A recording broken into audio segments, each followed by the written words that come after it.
ஆலயா cotton வேட்டிகள் ஷர்ட்டுகள் wedding celebration.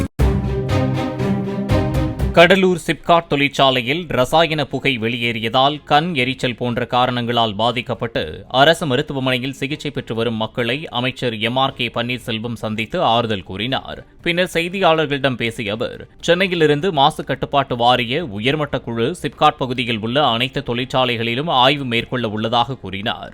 Cuddalore சிப்காட்டில் case leakage ஆனதால் குடியாடு கிராமத்தில் கிட்டத்தட்ட 89 நபர்களுக்கு மூச்சுத்திணறல் ஏற்பட்டு அவர்கள் உடனடியாக மருத்துவமனையில் சிதம்பரத்திலும் கடலூரிலும் அனுமதிக்கப்பட்டிருக்கிறார்கள்.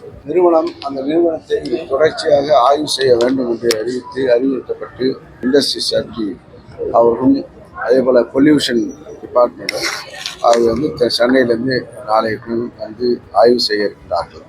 இந்த நிலையில் பாதிக்கப்பட்ட மக்களுக்கு உரிய இழப்பீடு வழங்க கோரி கடலூர் அரசு மருத்துவமனை முன்பு பாமகவினர் சாலை மறியல் போராட்டத்தில் ஈடுபட்டனர். இழப்பீடு வழங்குவது குறித்து தமிழக அரசுக்கு மாவட்ட நிர்வாகம் பரிந்துரைத்துள்ளதாக போலீசார் தெரிவித்ததைத் தொடர்ந்து சாலை மறியல் போராட்டம் விலக்கிக் கொள்ளப்பட்டது.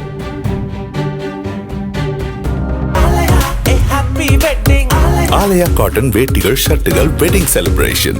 பிளே ஸ்டோர் மற்றும் ஆப் ஸ்டோரில் இருந்து பாலிமர் செயலியை QR கோடு மூலம் பதிவிறக்கம் செய்யுங்கள். செய்திகளை உடனுக்குடன் பெறுங்கள்.